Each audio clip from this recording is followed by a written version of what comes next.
esta mesa que venimos desarrollando con el apoyo, todas esas actividades con el apoyo de la Secretaría de Políticas Universitarias, un programa que armó especialmente para que las universidades conmemoráramos el centenario de la Reforma. Vinimos haciendo una serie de charlas, esta es la última charla presencial, nos falta hacer un video que lo vamos a terminar para la comunidad en general, lo está haciendo con la curaduría, digamos, de Pablo Buchbinder, que coordina el programa de reforma universitaria, y la factura de la Facultad de Arquitectura, Desarrollo y Urbanismo va a ser nuestra última contribución a este proyecto.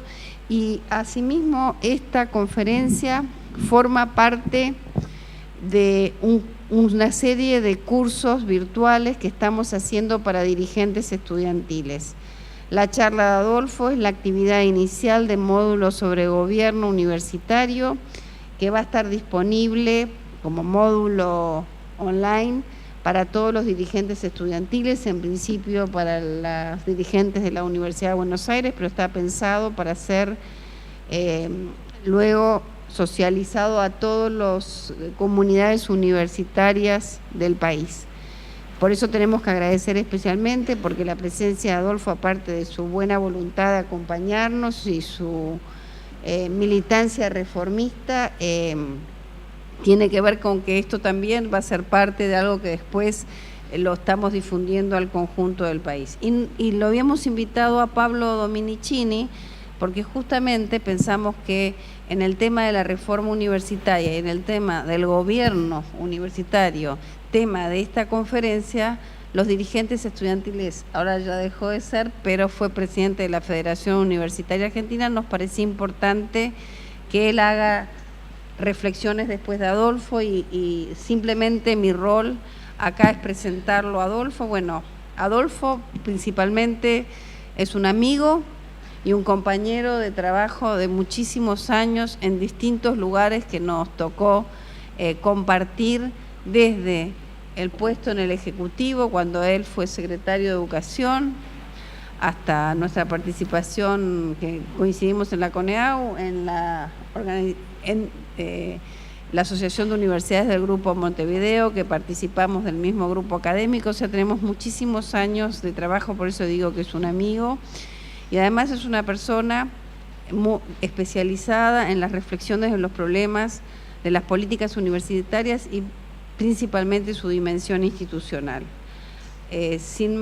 Adolfo, no voy a decir su vastísimo currículum, pero trabajó en las distintas áreas del gobierno, desde las áreas legislativas, el Poder Ejecutivo, y principalmente su tarea, que esto es lo permanente, como gestor y profesor universitario. Así que bueno, espero que tu charla sea de provecho. Yo me retiro, te quedan los comentarios y las reflexiones finales, Pablo. Muchísimas gracias. Bueno, gracias, Katy. Muy honrado por la invitación de la UBA y de la Secretaría Académica en particular y del programa de Centenario de la Reforma Universitaria de la Secretaría de Políticas Universitarias. El tema es el centenario de la Reforma y tratar de recuperar y poner en la actualidad aspectos institucionales de la reforma universitaria.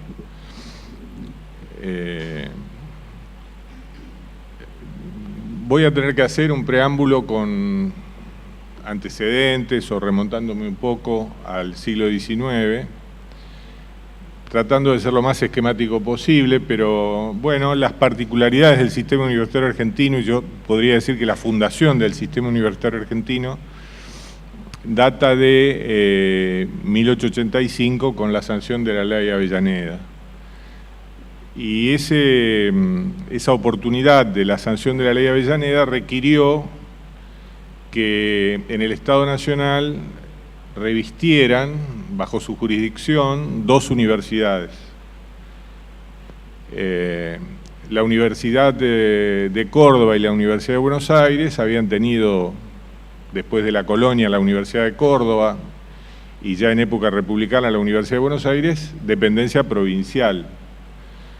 La Universidad de Córdoba había sido nacionalizada en época de la Confederación Argentina, cuando el país estaba dividido. Cuando el país se reunifica en 1860, no obstante, la Universidad de Buenos Aires pertenecía a la provincia.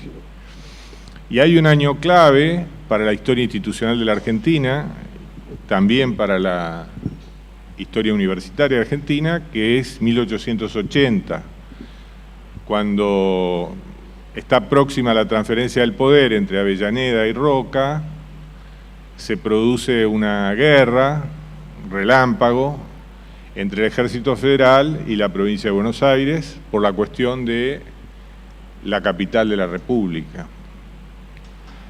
Roca, ya elegido, termina triunfante en esa contienda bélica y se produce la ley de federalización de la Ciudad de Buenos Aires,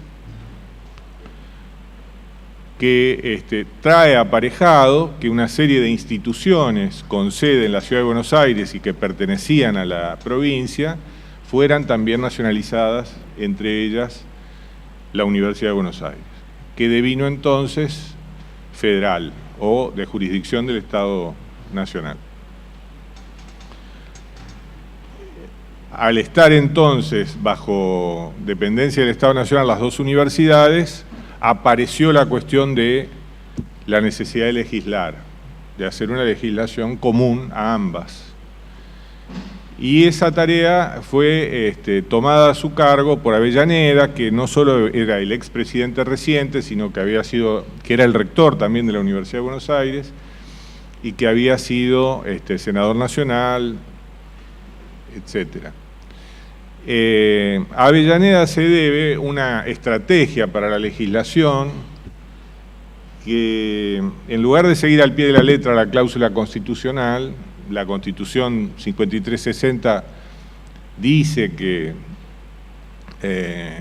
al Congreso le corresponde hacer un plan de instrucción general y universitaria dentro de su tarea de fomentar la ilustración, que ese era el término con el cual se refería la Constitución al problema educacional y cultural en general.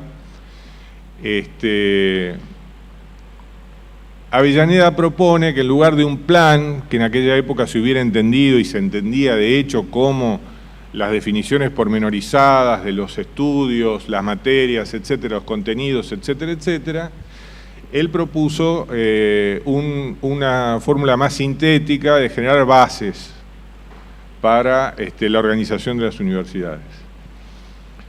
Y esa idea fue muy fructífera porque evidentemente el Congreso en aquella coyuntura y en muchas coyunturas durante los 3 siglos tiene bastante reticencia a intervenir en la cuestión universitaria, por lo menos en los aspectos más reglamentarios, por así decir, o más organizacionales, etcétera, ¿no?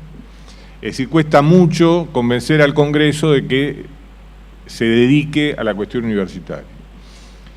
Bueno, la ley de Avellaneda entonces es sumamente importante, el debate es sumamente importante, el tiempo que se insumió en el debate fue un tiempo de efervescencia, confrontación de los modelos internacionales disponibles, desde luego el caso francés, el caso inglés, el caso norteamericano, probablemente, el caso alemán, y también ciertas condiciones existentes en las dos universidades realmente existentes en aquel momento.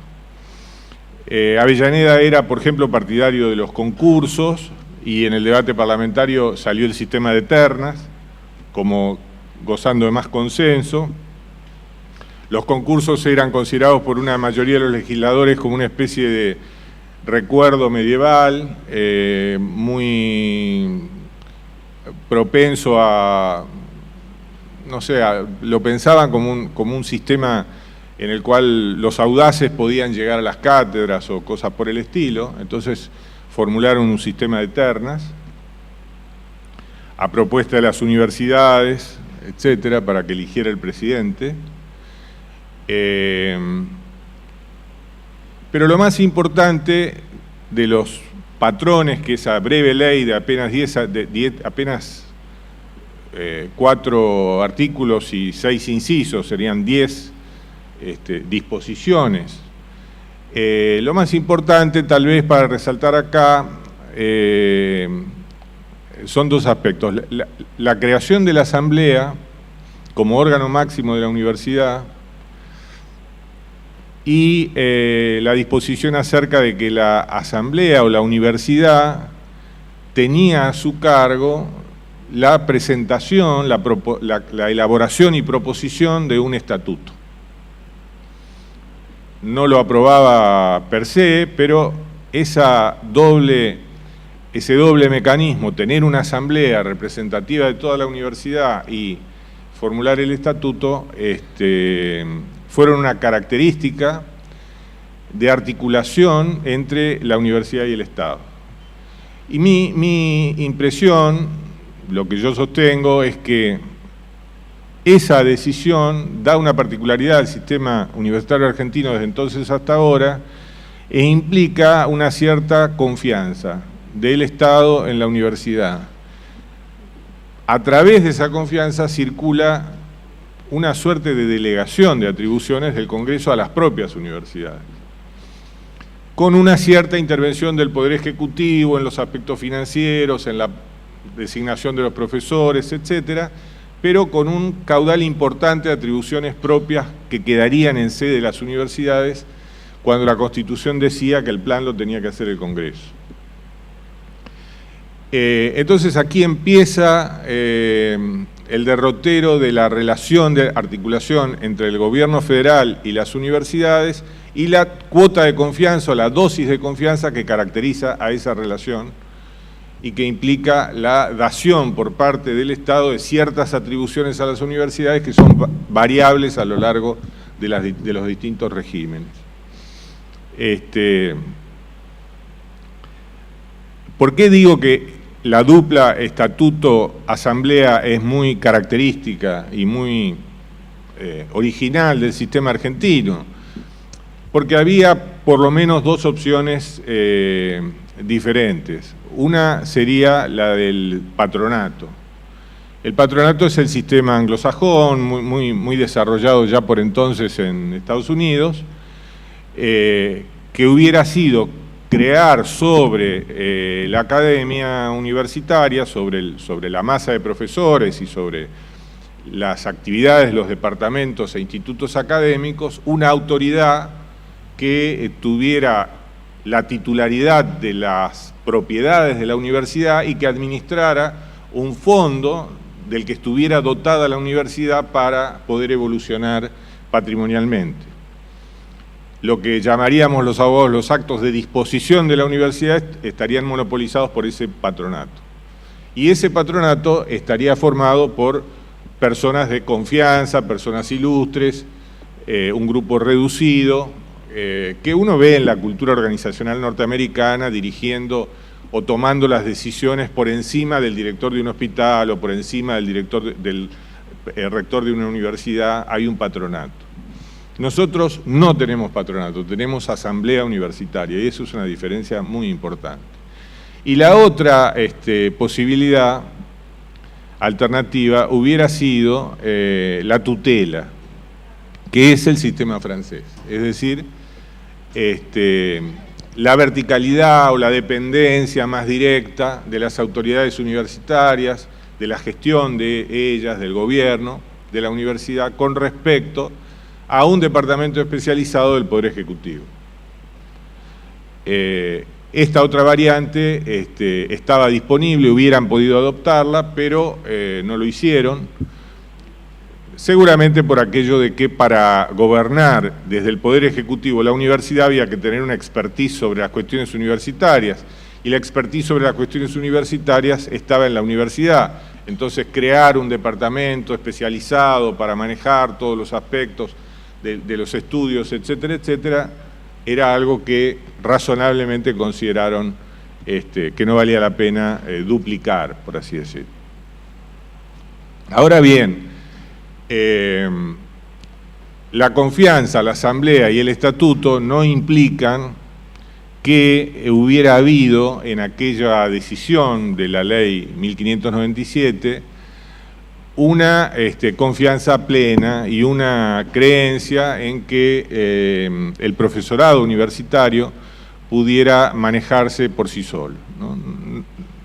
Había también un cierto escepticismo acerca de que los profesores constituidos en cuerpo de profesores pudieran generarle a la universidad la disciplina necesaria, el control necesario, y en consecuencia salió una composición del Consejo Superior de las Universidades en la que curiosamente los profesores podían participar solo en minoría.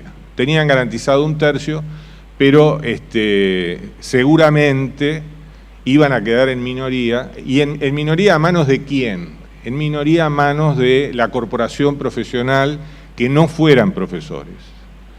Entonces, la confianza y la delegación legislativa en las universidades estaba limitada, condicionada, intermediada por un actor que veremos después cómo evoluciona a lo largo de las décadas, que son los graduados universitarios, la corporación de los abogados, los ingenieros, los médicos, los farmacéuticos, los agrimensores. Todas las corporaciones profesionales eran las que ponían la mayoría de los miembros de la universidad, y también porque los miembros del consejo de la universidad venían de las facultades, a razón de decano y un consejero, según los primeros estatutos. Y ese consejero generalmente no era profesor. No era profesor porque los departamentos o institutos de estudios estaban constituidos como facultades o academias, y las facultades o academias eran fundamental y mayoritariamente no profesores. Y esa composición de las facultades y academias, que tendría también su deriva ya en el siglo XX, estaba constituyendo el cuerpo directivo, digamos, de cada facultad. Se llamaban facultades o academias y sus miembros académicos. Los miembros eran los académicos, así se los conocía. Y gobernaban la universidad, muchos de ellos sin conocerla de cerca, digamos, sin conocer su actualidad, y de manera vitalicia, o prácticamente vitalicia.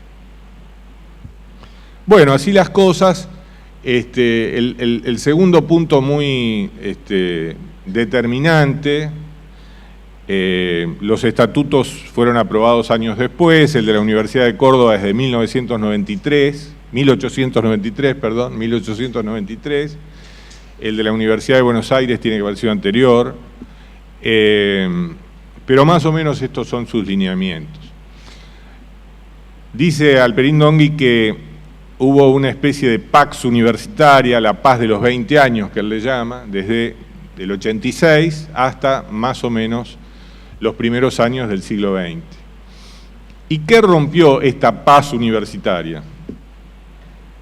No fue todavía la reforma de Córdoba. La paz universitaria fue rota por unas movilizaciones estudiantiles en la UBA que iniciaron en 1903 y que se prolongaron hasta 1906. Empezaron por Derecho, que tenía una orientación de escindirse de la universidad, estaba en permanente conato de declarar su independencia con respecto a la universidad. Eso preocupaba mucho a personalidades como Joaquín B. González, que era en ese entonces ministro de Instrucción Pública de Roca, y que se preocupaba por mantener la unidad de la universidad, y esa es una característica que también, al haber sido defendida a lo largo de las décadas, diferencia y separa el modelo argentino del modelo francés. Ustedes habrán escuchado innumerables veces y habrán leído que la Universidad Argentina, a raíz de que tiene facultades, etcétera, adopta el modelo napoleónico, el modelo imperial francés, etcétera. En parte sí, pero en muchos aspectos muy decisivos se aparta del modelo francés. No es el modelo napoleónico, imperial o francés, porque la universidad prevalece sobre las facultades. Las facultades no se articulan solas con el Estado, con el gobierno nacional, sino que todas sus decisiones están supervisadas desde la entrega de diplomas, la designación de profesores, la aprobación de planes de estudio, los aspectos financieros, todo pasa por la universidad. Tienen una esfera propia muy importante, desde luego, es un sistema de facultades, los edificios están separados, etcétera, pero la universidad no queda en un papel meramente protocolar, como ocurría por entonces en Francia. Bien, entonces estamos ya en un conflicto en la Facultad de Derecho de la Universidad de Buenos Aires, en 1903-1904, a raíz de problemas con los exámenes, los estudiantes protestan, ganan la calle. Después los reformistas lo llamarían la primera reforma. Y creo que con justo título. Esa fue la primera reforma. Una gran lucha. El rector era una persona que venía del siglo XIX, el rector Basavilbaso, bastante conservador. Y ahí surgió el actor movimiento estudiantil, y ahí surgió también el actor movimiento docente, porque después de sosegado el conflicto en Derecho, viene el conflicto en Medicina. Y el conflicto en Medicina versa ya sobre la designación de profesores, en particular un profesor que venía desempeñándose satisfactoriamente, que tenía aprobación de sus colegas y de los estudiantes, y que se pone su cargo a disposición, se elabora la terna y él no figura en la terna. Y eso produce un levantamiento nuevamente, los estudiantes ganan la calle, protestan, se suman los efectos de disconformidad y molestia de derechos a los de medicina, con distintos temas y distintas variables, y en consecuencia se pone en la agenda pública la cuestión de el rectorado por una parte y la aprobación de un nuevo estatuto. Y ahí es donde, siguiendo al Perindongui, uno podría abrir el capítulo que él, con una frase muy propia de su pluma, llama obra maestra de sutileza jurídica. Obra maestra de sutileza jurídica es el Estatuto de 1906 de la Universidad de Buenos Aires. El estatuto que moderniza el funcionamiento de la universidad y donde uno ya puede ver una universidad que se parece bastante a la universidad contemporánea, desde el punto de vista, desde luego, de los aspectos institucionales, ¿no es cierto?, del delineamiento institucional. ¿Por qué? Porque allí los facultativos o académicos y sus academias son desplazados, ya no gobiernan las facultades, y se crean consejos directivos, que los conocemos hasta hoy. Los consejos directivos con representación del cuerpo de profesores reunido en asamblea, la sutileza jurídica ¿en qué consiste? En que ese mínimo del tercio que se garantizaba que se garantizaba a los profesores implicaba una garantía de que los no profesores iban a ser mayoría. Pues ahora, con el nuevo estatuto, el asunto se da vuelta y se le garantiza a los profesores una mayoría en ese nuevo cuerpo directivo de las facultades, que es el Consejo Directivo. Y ya las facultades no designan la institución, departamento de estudios, más su gobierno, la facultad, sino que la facultad designa el Instituto de Estudios en forma directa y su gobierno también. Entonces ahí cambia de sentido el concepto de facultad y la academia queda como un cuerpo consultivo, y ustedes pueden décadas después, ver cómo esas academias terminan siendo alojadas por el Estado, con su viejo carácter vitalicio, sin necesidad de ser profesores universitarios, y son las academias que hoy todos conocemos, la de medicina, la de derecho, la de ciencias morales, etcétera, etcétera. Que a través de una deriva terminan siendo estas beneméritas corporaciones con gente ilustre que no necesariamente son profesores universitarios, que ya no tienen ningún nexo con la universidad. Así que eso fue lo que pasó con las academias. Y los consejos directivos, entonces, ya tienen una representación real de quienes trabajan en la universidad, y ese estatuto que fue aprobado por el presidente de la Nación con un decreto, a pesar de que tenía sus opositores, marca que la confianza del Poder Ejecutivo ya en la comunidad universitaria da un salto salta un grado, digamos, es un poco mayor. Entre tanto, el movimiento estudiantil, como dije, ya existe. Hay un congreso internacional en Montevideo, en 1908, me parece, un congreso internacional de estudiantes, donde se plantea la cuestión del gobierno tripartito, de la participación estudiantil en el gobierno, y de hecho la Universidad de la República adquiere unos años después un estatuto en el cual ya hay participación estudiantil. Entonces, las condiciones están dadas para que podamos guiar nuestro interés hacia Córdoba. Un tema más es que Basavilbaso fue reemplazado por Eufemio Uballes, de quien había una imagen recién en las filminas, y Eufemio Uballes es un abierto partidario del gobierno tripartito y promueve un estatuto con esas características, que no es aprobado. Empieza la discusión si el tripartito tiene que ser igualitario o no igualitario. En la práctica nunca llega, según mis registros, a haber un tripartito igualitario efectivamente vigente. Siempre termina pactándose y concediéndose que los profesores tengan un cierto control sobre los cuerpos directivos, control numérico sobre los cuerpos directivos, y los graduados, como vamos a ver después con el episodio de Córdoba, van a cambiar el sentido. De ser los viejos carcamanes vitalicios que controlaban a los profesores, pasan a ser los modernos y nuevos profesionales, generalmente amigos de los estudiantes o amigos del movimiento estudiantil. En Córdoba entonces lo que se daba era un estatuto viejo, una casta profesoral muy anquilosada, clericalismo que afectaba mucho el contenido de los estudios, podemos llamarlo con muchos adjetivos, bueno, antediluviano, conservador, reaccionario, ultramontano, etcétera. En realidad era el control de los jesuitas sobre la universidad, que se ejercía a través de familias tradicionales, que se heredaban en las cátedras y que tenían incluso una especie de logia, no ciertamente librepensadora, sino al contrario, un grupo cerrado, la Corda Frates, que era el lugar donde el destino de la universidad realmente se decidía.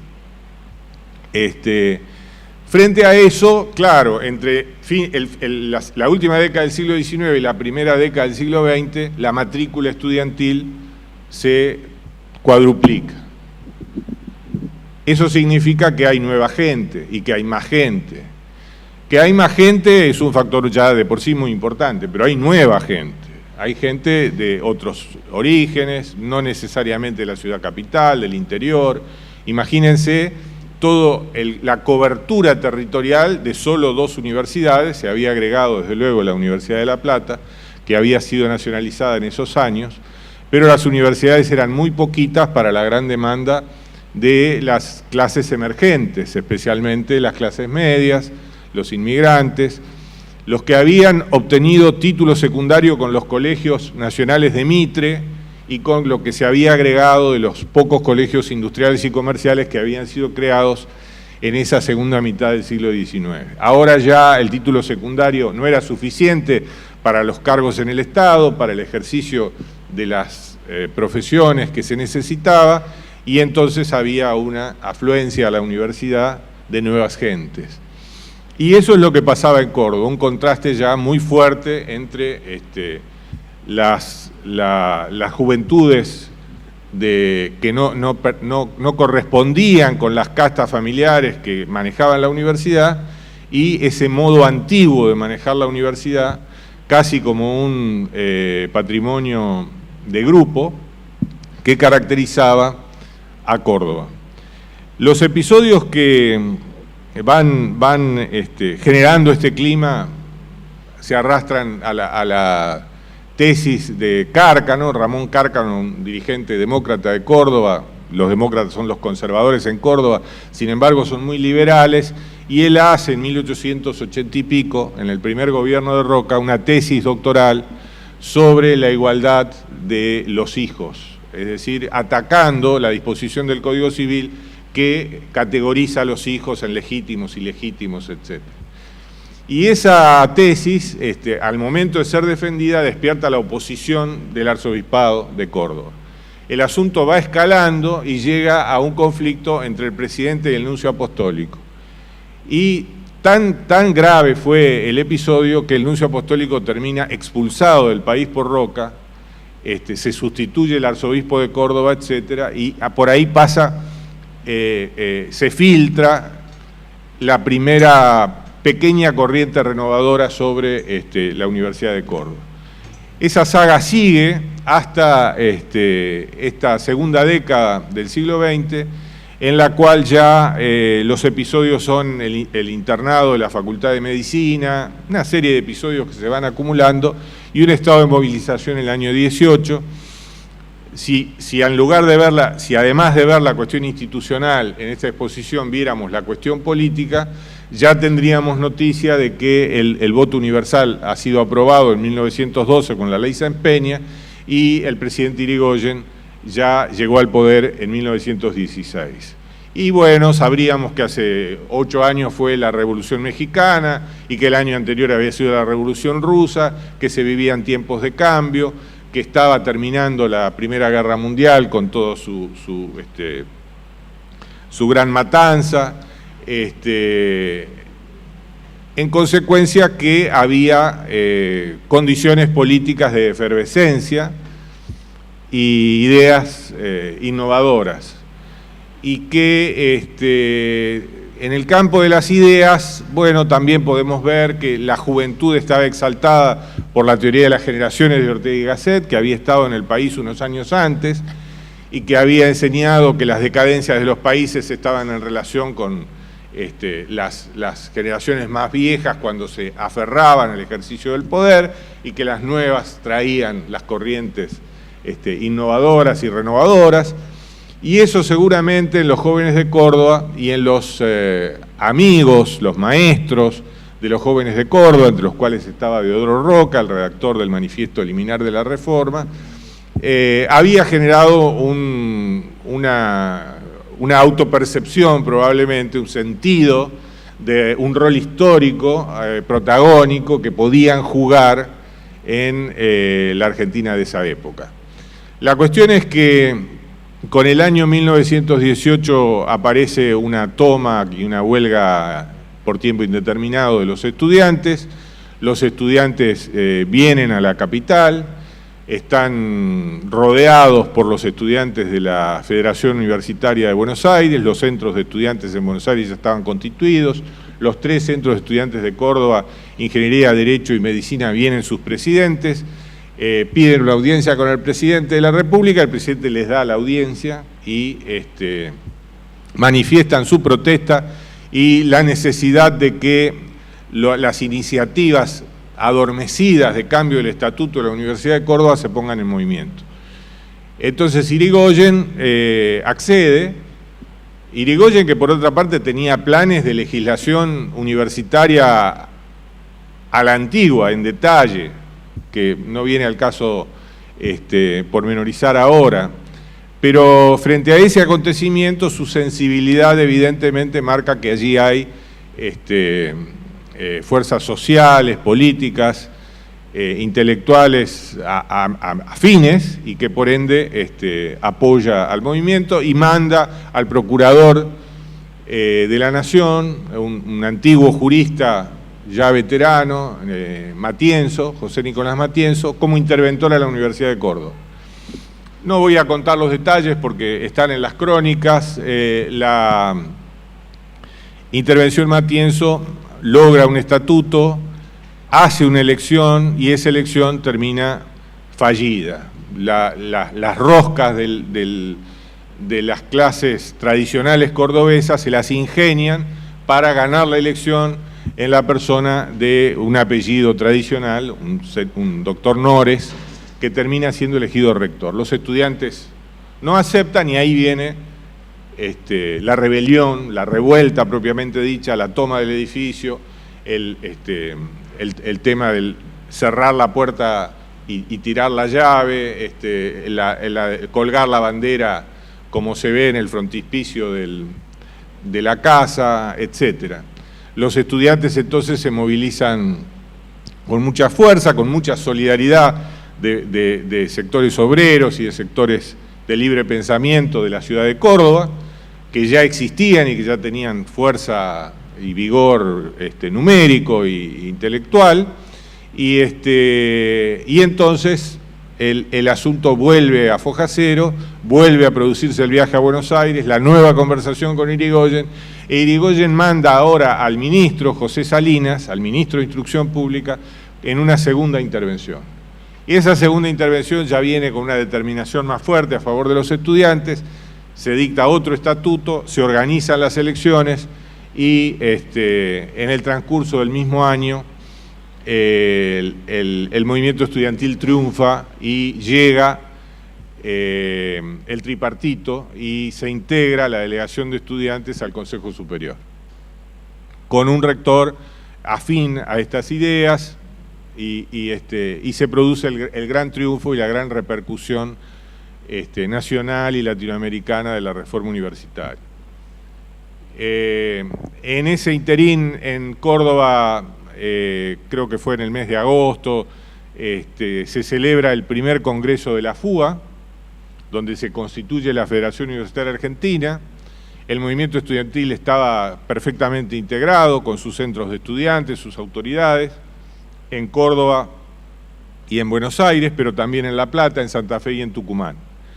En La Plata estaba la universidad recientemente nacionalizada, en Tucumán y Santa Fe había como proto-universidades y en consecuencia también había centros de estudiantes organizados y se mandaron las delegaciones con el mismo número de miembros para las 5 ciudades y allí se constituyó la FUA.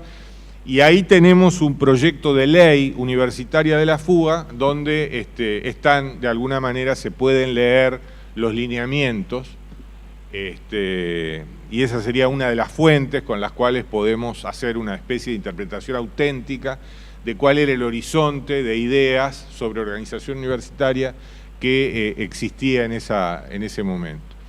También con el Manifiesto Liminar, que era una pieza... y es una pieza literariamente muy bella, que puede inscribirse en los grandes manifiestos, podría eventualmente alguien de letras hacer una comparación entre el manifiesto de la Reforma y el manifiesto comunista, como alguna vez se hizo entre el manifiesto comunista y el dogma socialista de Echeverría. Es decir, son piezas que resumen una época con una...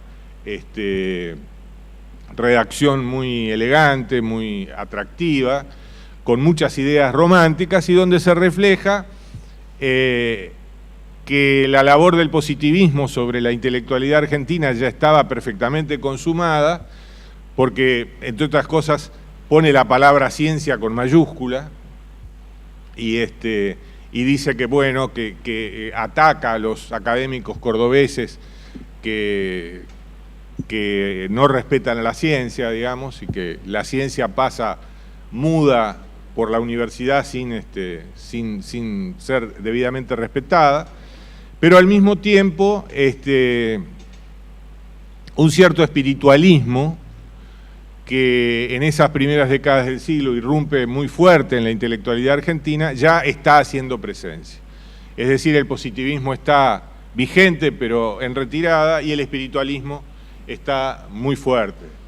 La autoridad en un hogar de estudiantes, dice el manifiesto, no se ejercita mandando, sino sugiriendo y amando, enseñando. Si no existe una vinculación espiritual, el que enseña castiga y el chasquido del látigo solo puede ser la rúbrica del silencio, el chasquido del látigo solo puede ser la rúbrica del silencio de los cobardes, etc.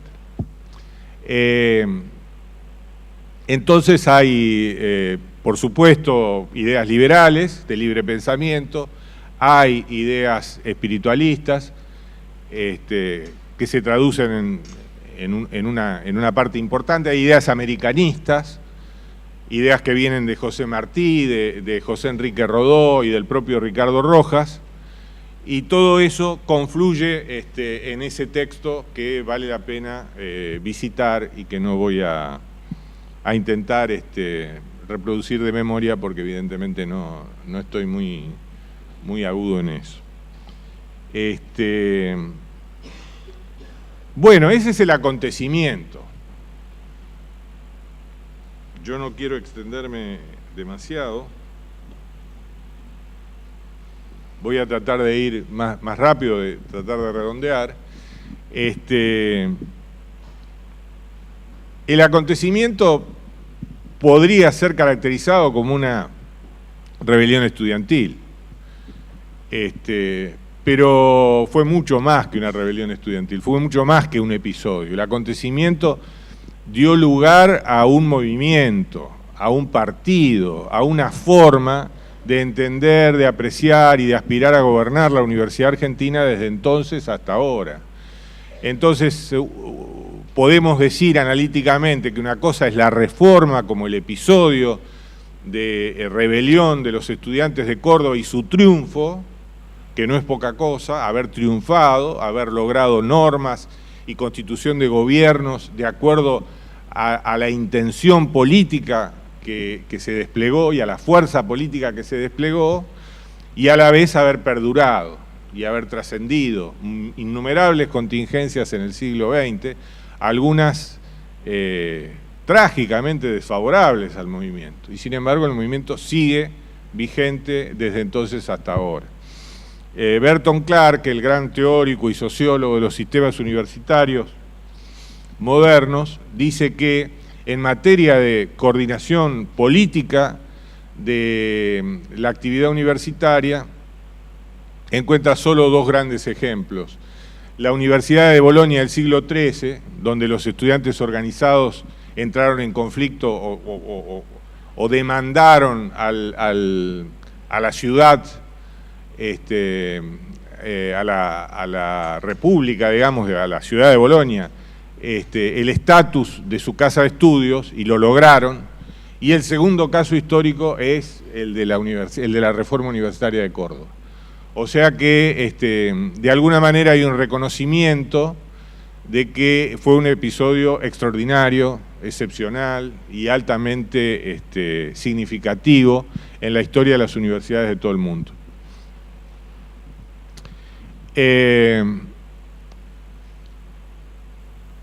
Mientras estuvo Irigoyen, el régimen de las universidades, se creó la Universidad del Litoral en el 19, en el 21 la Universidad de Tucumán, se completó el arco de las 5 primeras grandes universidades públicas de la Argentina, el sistema por lo tanto se complejizó y los estatutos respondían a los lineamientos surgidos de la exigencia estudiantil de la reforma universitaria. Después, dicen los historiadores de la reforma, vinieron sucesivas contrarreformas y también unos episodios muy característicos de la historia argentina, intelectual y universitaria, que son las purgas, a las que se refiere muy bien el doctor Emilio Mignone en su libro sobre la política universitaria, remontándose a que la primera purga fue la expulsión de los jesuitas. en el tercer tercio del siglo XVIII, digamos. Más allá de esos planteos de antecedentes, lo cierto es que todo el siglo XX hubo varias purgas muy importantes. En el año 30 las universidades no salieron indemnes del golpe. Hubo una recuperación y una aprobación de estatutos con gobierno tripartito durante la época de Justo y Ortiz, en la cual los reformistas lograron un espacio para que las instituciones universitarias tuvieran esa factura. En el 43 hubo un golpe tremendo cuando estalló la revolución del 43 contra la reforma. Entre medio había habido, claro, dos grandes ejes de movilización y de clivaje de la cultura política argentina: la Guerra Civil Española y la Segunda Guerra Mundial. Y en ambos clivajes, los partidarios de la reforma universitaria y en consecuencia las mayorías del movimiento estudiantil y de las filas del profesorado liberal progresista de la época estuvieron del lado de la República y del lado de los aliados.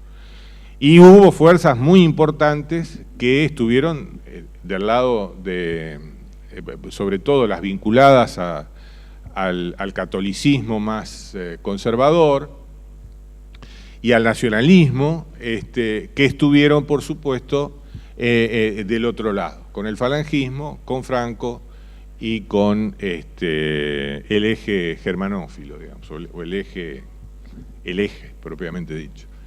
En el 43 entonces hay un cambio de régimen político.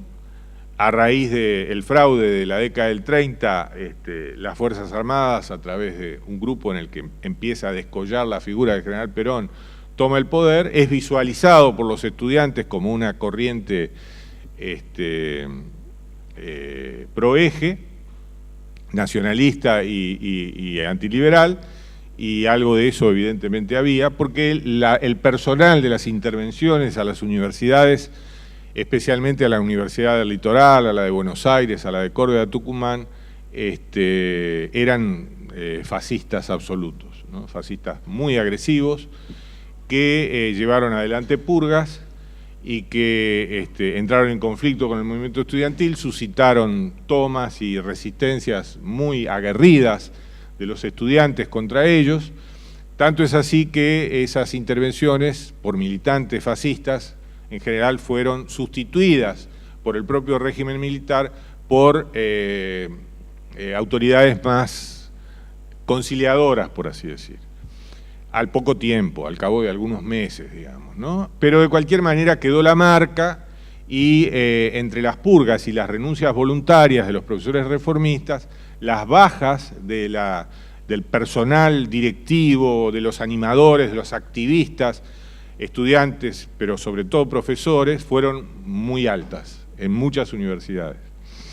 Y no se repusieron hasta el golpe de Estado de 1955.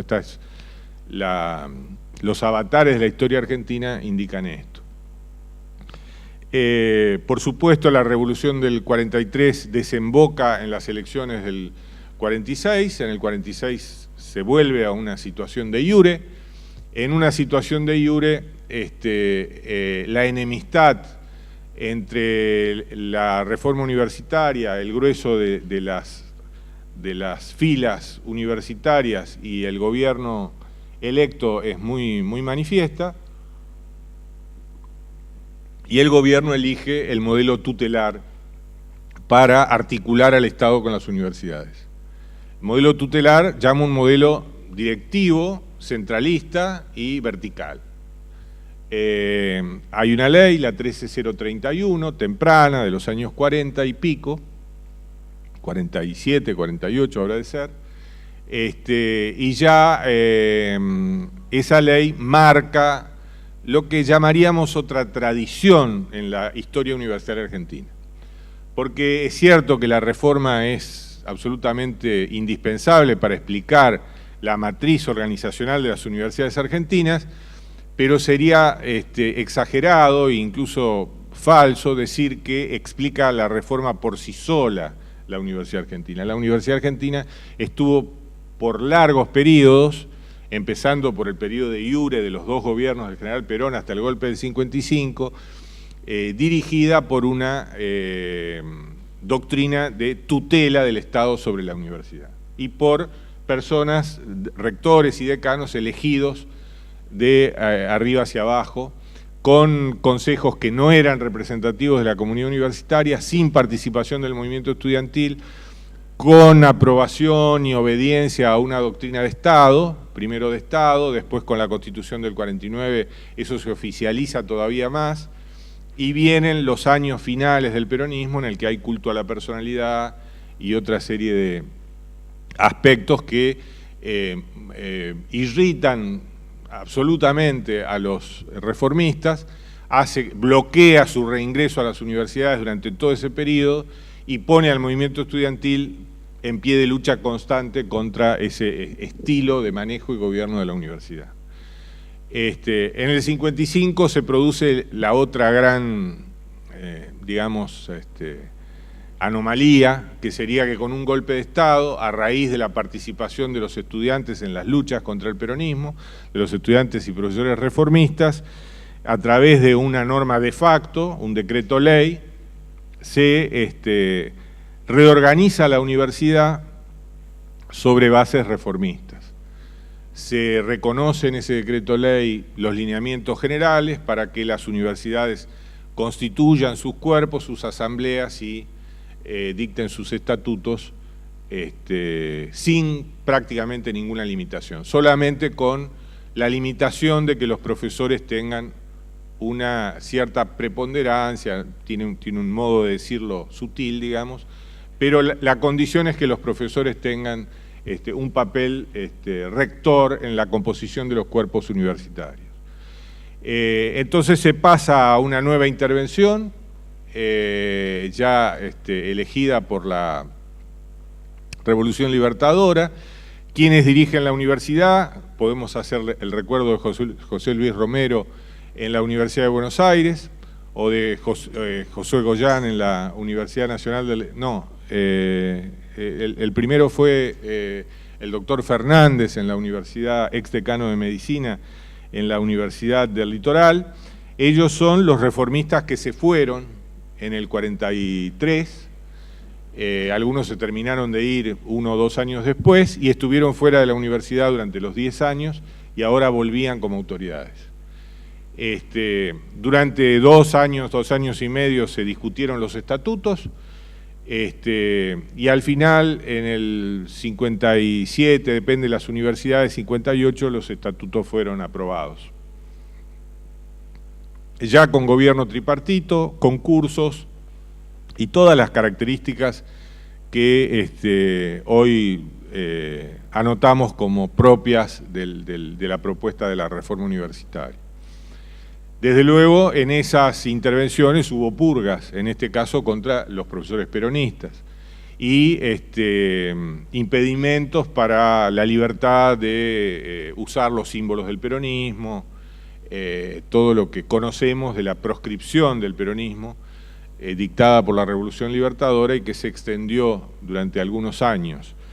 De manera que tampoco fue algo feliz, sino una agria división en los argentinos que duró, por cierto, muchos años y atravesó la universidad. Pero lo cierto es que ese sistema presidió hasta la noche de los bastones largos, algunas de cuyas imágenes también vimos aquí, en 1966, cuando el golpe de Estado de Onganía derribó la institucionalidad que algunos llaman la semidemocracia de la época, el gobierno de Arturo Illia, que tenía el propósito y de hecho en el año 65 había levantado la proscripción del peronismo y que se dirigía a un sistema democrático completo, integrado y sin limitaciones para el peronismo. Pero eso fue interrumpido por el golpe militar del año 66 y un mes después del golpe las universidades cuyas autoridades habían rechazado hacerse cargo de de las mismas en nombre del golpe, son definitivamente intervenidas y se produce la represión a los estudiantes y profesores de la Facultad de Ciencias Exactas que dan llamarse la Noche de los Bastones Largos. Allí la tradición tutelar, ya con un carácter autoritario militar, abiertamente dictatorial, vuelve a enseñorearse a las universidades, vuelven las purgas contra los que piensan distinto, se producen renuncias espontáneas de intelectuales en muchas unidades académicas, algunos partidos políticos, algunos de los distritos de los partidos políticos democráticos, entre ellos el radicalismo, le pide a sus afiliados que sean profesores universitarios que dejen las cátedras no se consideraban en general una profesión, un modo de vida per se, sino que eran casi como desempeños republicanos y en consecuencia los partidos mandaban a que la gente frente al atropello del poder renunciara a esos cargos, muchos renunciaron, otros no, y entonces entra un periodo largo en el cual, con legislaciones tutelares y con la excepción de la ley pactada entre Balbín y Perón y aprobada con gran protagonismo del senador de la Rúa entonces en las cámaras del Congreso, la 2654, en la cual se nota el giro de Perón de sus posiciones antirreformistas, antiautonómicas y antipolíticas y contrarias a la participación de los estudiantes en el gobierno de la universidad. Porque en esa 2654, efectivamente, muchas de estas instituciones son recogidas y eso es aprobado casi por unanimidad en las dos cámaras del Congreso. El problema es que si esa ley es del año 74, imagínense los conflictos internos al peronismo, del gobierno, etcétera, la violencia, la gran polarización política de esos años, que son como el huevo de la serpiente de lo que vendría a partir del golpe de la dictadura. Esa 2654 quedó en los papeles. No se pudo hacer un solo concurso, no se pudo hacer una sola elección de claustro, no se pudo dictar un solo estatuto. Todo lo que estaba allí planteado, que era bastante parecido al modelo del 56, quizá la única diferencia era la sustitución de la delegación de graduados por la delegación de no docentes, ¿no? Esa era la gran innovación, la aparición de los no docentes como un nuevo actor interno, con capacidad de gobierno o de representación en el gobierno de las universidades. Pero nada pasó con eso, vino el golpe de los años crueles, digamos, del 76, y así continuó, y eso redondea unos 17 o 18 años durante los cuales la tradición tutelar, abiertamente dictatorial o bajo régimen constitucional, campeó en las universidades con un atraso institucional, falta de participación, inestabilidad política, y bueno, y durante la dictadura restricciones al ingreso, represión, censura y todas las características que podemos recordar y atribuir a ese régimen tan nefasto. El último capítulo de esta larga saga, apretadamente reseñada, es el 83. En el 83 se produce la normalización institucional después del episodio de la Guerra de Malvinas y el presidente electo Raúl Alfonsín, el presidente a cargo, digamos, elegido y asumido en sus funciones, dicta un decreto de intervención de las universidades que designa delegados normalizadores y les pone como condición que hagan consejos superior y directivos provisorios con elecciones, es decir, con representación de abajo hacia arriba, y que hagan llamado a concurso para la constitución de la asamblea y la normalización definitiva de la universidad. Con un rasgo muy particular, muy arriesgado que se debe al doctor Carlos Alconada Aramburú, que había sido el ministro de Educación de Ilia y era el ministro de Educación de Alfonsín, que era que los estatutos con los cuales se iba a organizar esa normalización eran los mismos que habían sido derogados en 1966. Es decir, que el proceso de redacción de nuevos estatutos quedaba economizado, por así decir, y se le devolvía vigor jurídico a los estatutos que de facto habían sido derogados 18 años antes. Esa estrategia implicaba para las universidades que tenían el estatuto una vía directa, y para las nuevas universidades había ocurrido la multiplicación de universidades durante los años 70 y 80 por el famoso plan Tacchini, de manera que había ahora 25 universidades nacionales. Las universidades nacionales que no hubieran existido en el año 66 tenían que adoptar un estatuto de la universidad de la que fueron desprendidas o elegir algún estatuto. Podía ser el estatuto de la UBA o cualquier estatuto, de aquellos que tenían valor y reconocimiento y consenso universitario hasta 1966. Y así fue. Entonces eso pasó por el Congreso, las dos cámaras del Congreso elevaron a ley con algunas modificaciones aquel decreto 154 de Alfonsín, de diciembre de 1983, y se desarrolló el proceso de normalización, con su principal tarea concentrada en la cuestión de los concursos. Los concursos no fueron del 100% de las cátedras, depende de las universidades, pero el Congreso le puso 1 año y medio de plazo a los normalizadores, y los normalizadores, a partir de diciembre del 85 y hasta abril del 86, todos ellos, con el estatuto aprobado, con la asamblea universitaria constituida, con todos los cuerpos y todos los decanos debidamente elegidos, le entregaron el mando al rector electo. Ahí se da la gran parábola según la cual se inicia el ciclo democrático más estable de la historia argentina, desde el 83 hasta ahora, con una matriz reformista. Desde luego viene la ley de educación superior en los 90, grandes luchas estudiantiles, grandes malentendidos, textos de conciliación, aspectos en los cuales la reforma y su estructura organizacional es respetada, y aspectos en los que no es respetada. Por ejemplo, en la ley de educación superior no figuran las asambleas, pero las universidades mantienen sus asambleas. Por ejemplo, los estatutos tienen que ser aprobados por el Poder Ejecutivo, pero sin embargo, y en algunos casos el Poder Ejecutivo vetó estatutos, los mandó a la justicia, el estatuto de Tucumán, el de Mar del Plata, varios estatutos, porque en los 90 el Poder Ejecutivo estaba en contra del ingreso directo y en contra de la gratuidad de la enseñanza, y entonces vetaba esos estatutos, los mandaba a la justicia, pero todo eso tendió a normalizarse.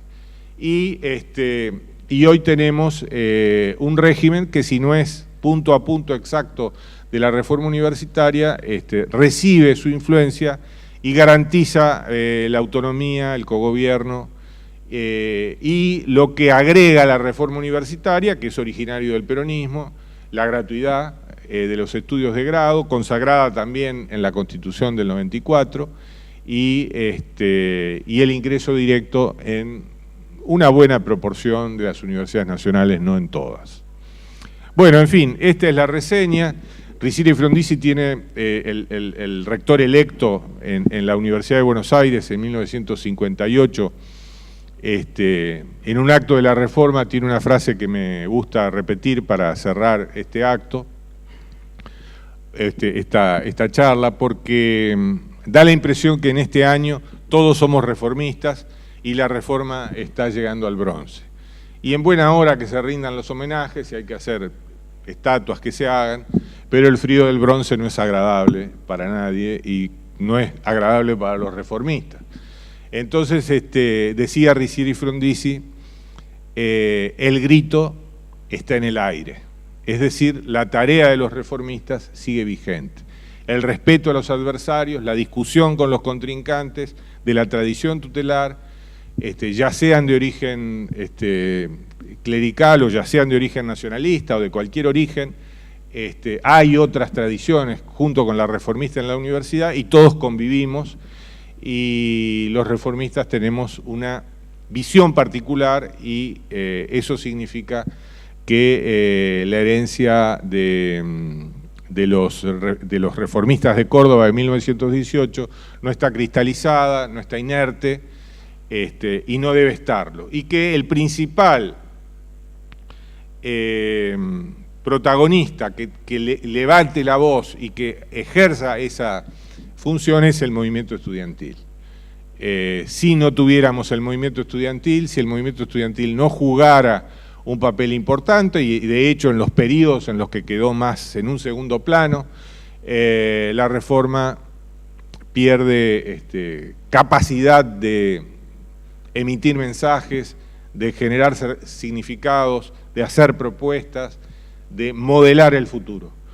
Por eso el voto porque el movimiento estudiantil y la participación estudiantil adquiera más gravitación, más robustez en la vida de las universidades, es, me parece, la clave del homenaje a la reforma universitaria en estos 100 años. Muchas gracias.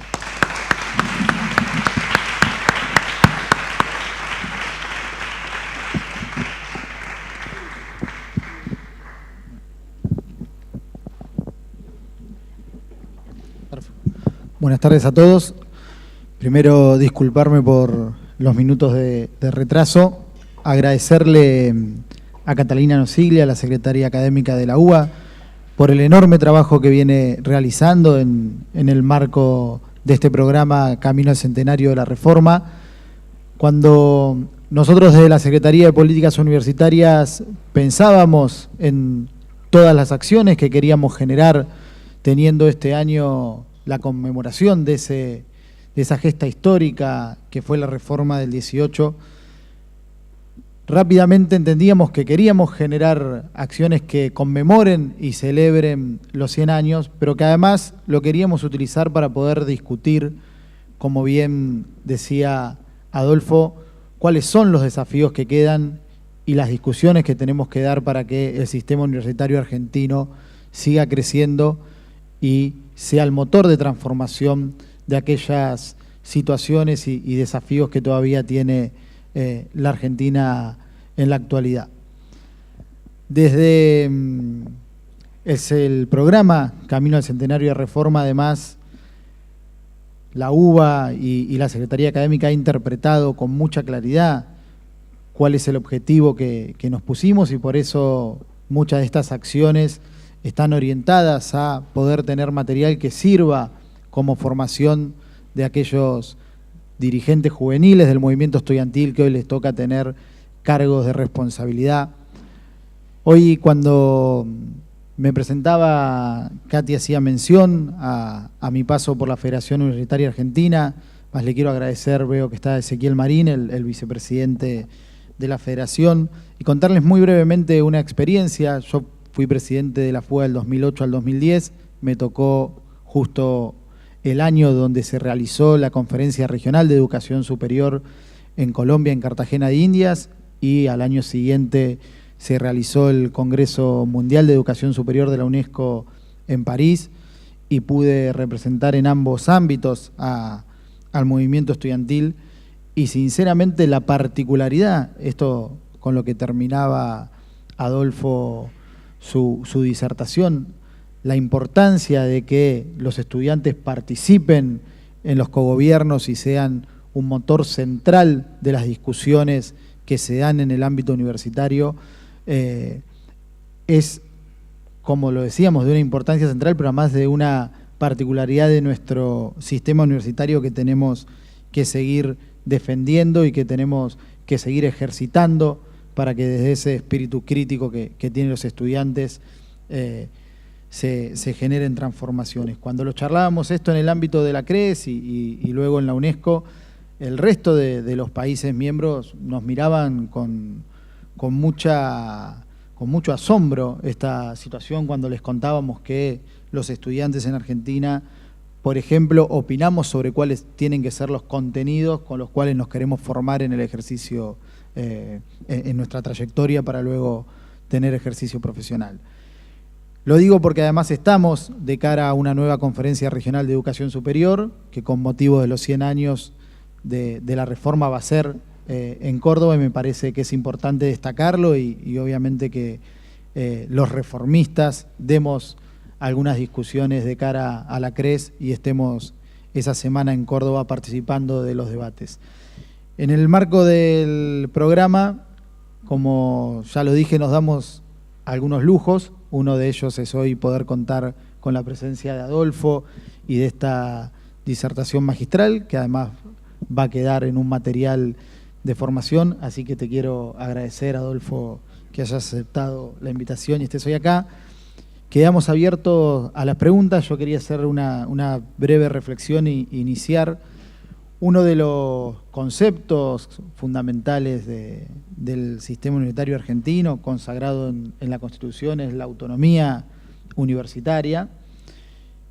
Y si bien todos los autores resaltan el valor de la reforma, hay algunos textos que ponen en discusión si el concepto de autonomía, como hoy lo concibimos y está de alguna manera organizado la relación entre universidad y Estado, digo, ya estaba presente en esas proclamas reformistas, o si bien deviene de los procesos posteriores de discusión, muchos de los cuales vos con mucha claridad acabás de contarnos y de trasladarnos.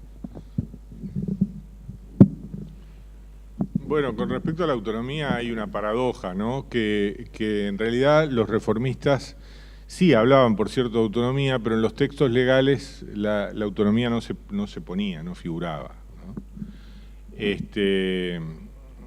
Y eso se debía a que se consideraba que la autonomía era en la jerga jurídica, digamos, un atributo exclusivo de las provincias, eventualmente de los poderes unos con otros, pero entonces en la década del 50 se acuñó el concepto de autarquía y la legislación tenía la palabra autarquía refiriéndose a lo que hoy llamaríamos, gracias a que la Constitución del 94 saldó la discusión y resolvió el asunto, las leyes del Congreso tienen que respetar la autonomía y la autarquía, es decir, el aspecto del autogobierno y el aspecto de la autoadministración, digamos, de los fondos por parte de las universidades. Así que esa ironía se completa por el hecho de que tanto en las dos leyes del periodo peronista y como en las leyes de facto, sí figura la palabra autonomía. Es decir, que era una bandera que se deseaba capitalizar, pero en realidad el texto y las disposiciones de la ley contrariaban el mismo principio que ejercían. Mientras que los reformistas, sin hablar de autonomía, la llevaban a la práctica a través del gobierno propio de las universidades y la confianza del gobierno federal en ese autogobierno de las universidades.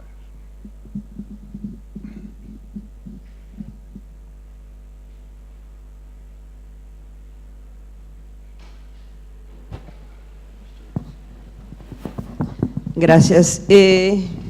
Me llama la atención que la importancia de la CRES, que precisamente habló de la universidad como derecho, que es algo que no mucha gente cree que ir a la universidad es un derecho, se vio expresado en la Argentina en la creación de multitudes de universidades que yo llamaría territoriales, que permitieron una democratización y aquellos estudiantes, primera generación universitario, primeros que habían terminado el secundario, rodeó un montón de universidades y tiene un papel y hay unas muy buenas y se hace investigación.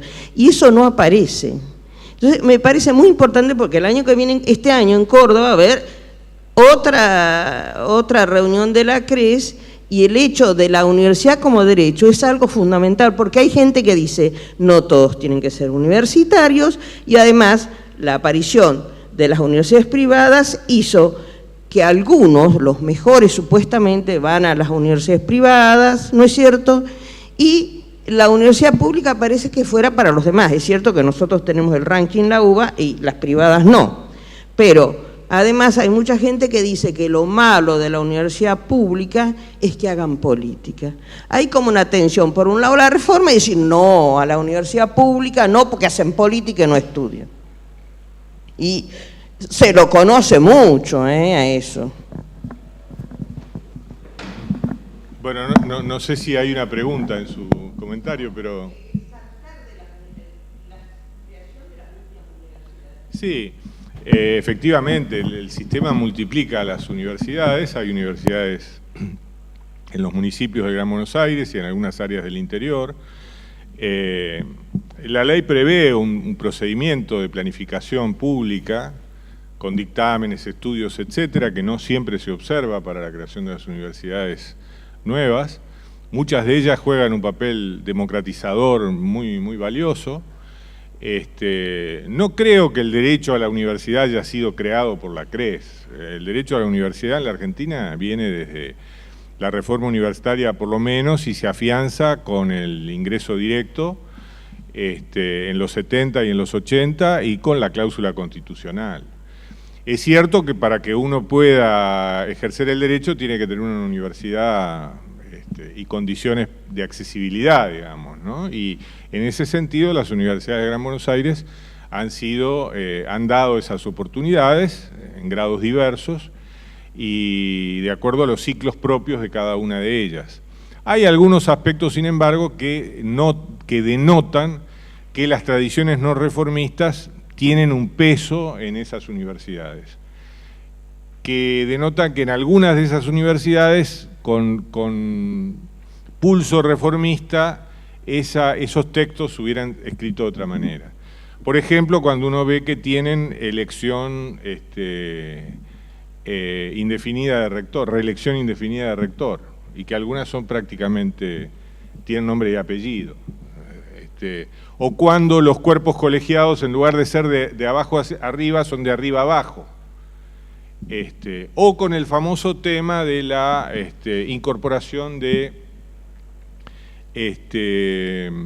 personas que no son de la universidad, que la ley de educación superior autoriza, que forma parte de una disputa doctrinaria entre la tradición reformista y las otras tradiciones, ¿no? Según la cual, para las otras tradiciones, también la comunidad universitaria no es del todo confiable y hay que poner del movimiento obrero, del movimiento vecinal, en los consejos universitarios para que balanceen y controlen a los propios miembros de la comunidad. Eso es una disputa que en muchos lados se está resolviendo muy favorablemente, integrando en carácter testigo, digamos, miembros de los consejos sociales que suelen tener las universidades, etcétera.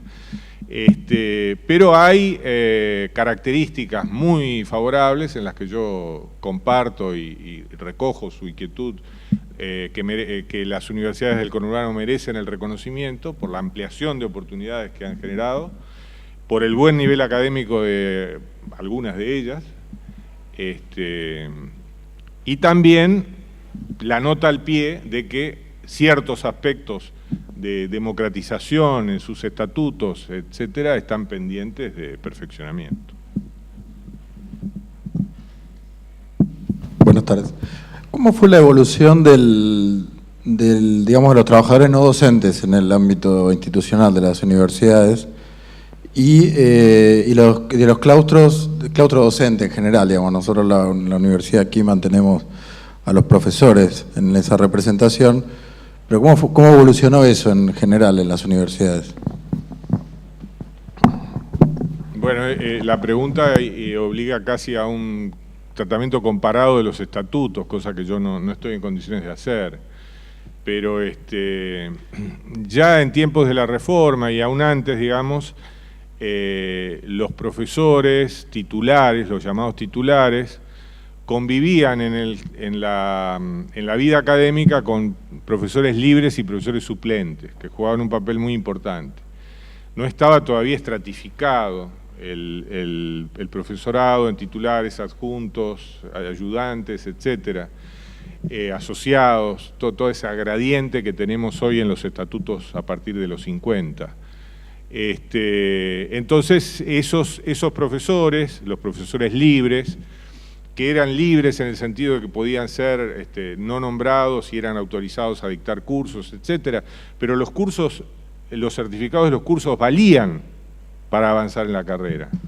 Y los suplentes, que siempre fueron una masa que no tenía lugar, que no tenía un cargo definitivo, que no tenía un estatus, que no tenía reconocimiento, y siempre fue una reivindicación que ellos se integraran. Por eso, cuando la carrera, o por así decir, la gradiente de la docencia se logró, el profesorado fue mucho más amplio, mucho más significativo y más abierto y más democrático, y por edades, y por especialidades, y por género, etcétera, ¿no?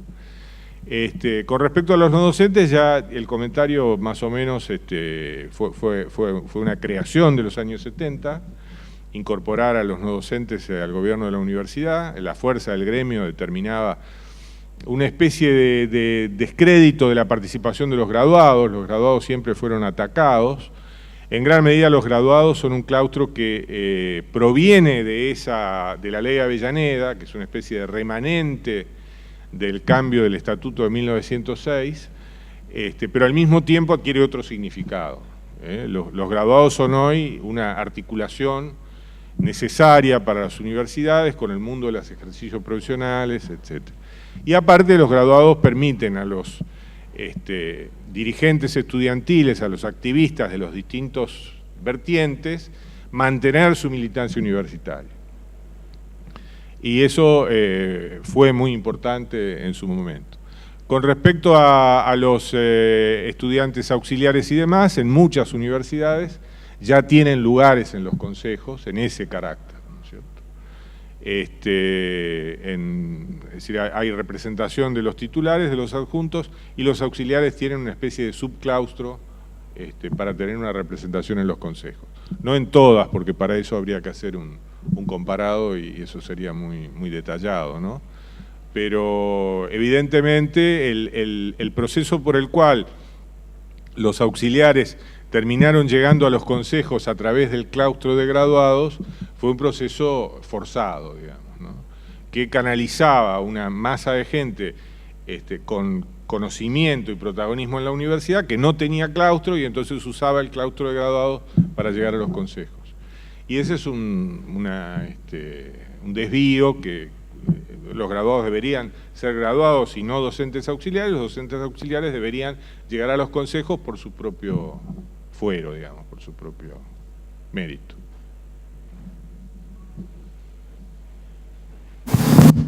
Prácticamente la acabas de contestar, pero quiero insistir en el tema. Yo el caso que conozco es el de la Universidad de Buenos Aires, por lo tanto no puedo hacer comparación con las otras universidades. Justamente lo que se da en la Universidad de Buenos Aires es una sobrerepresentación de los entre comillas, docentes, y o una subrepresentación de los graduados o una subrepresentación de los docentes auxiliares. Y no hablo de los docentes alumnos, que son otro rango, y que además en general están representados dentro del claustro de alumnos. Y tenemos, depende del tipo de facultades, donde el porcentaje de representación de los graduados está tomado exclusivamente por graduados o casi exclusivamente por graduados, y otros casos donde prácticamente los graduados de esas universidades se desinteresan de la universidad, de la facultad, y el claustro de graduados está solo representado por docentes auxiliares. Eso se da en la Universidad de Buenos Aires. Debería haber alguna forma de corregirla, y me preocupa la sobrerepresentación del claustro de profesores, porque en algunas casas de estudio con un mínimo número de profesores, y en algunos casos, te diría, tengo miedo de ofender a alguien, pero que casi forman a esta altura del partido, después de 30 años de de ejercicio una gerontocracia. No tengo comentarios, le agradezco mucho su aporte. Bueno, yo quiero agradecerles a Adolfo y a Pablo, que es un pequeño recuerdo de su participación. Para nosotros enriqueció muchísimo nuestro debate. Sabemos que nuestro estatuto es un estatuto bastante tradicional, que debe ser discutido y debe ser revisado, y bueno, todavía no encontramos un acuerdo necesario para poder iniciar este camino. Así que sus aportes y sus reflexiones van a enriquecer seguramente nuestro debate. Y nos seguimos viendo en todo el resto de los festejos de la reforma universitaria.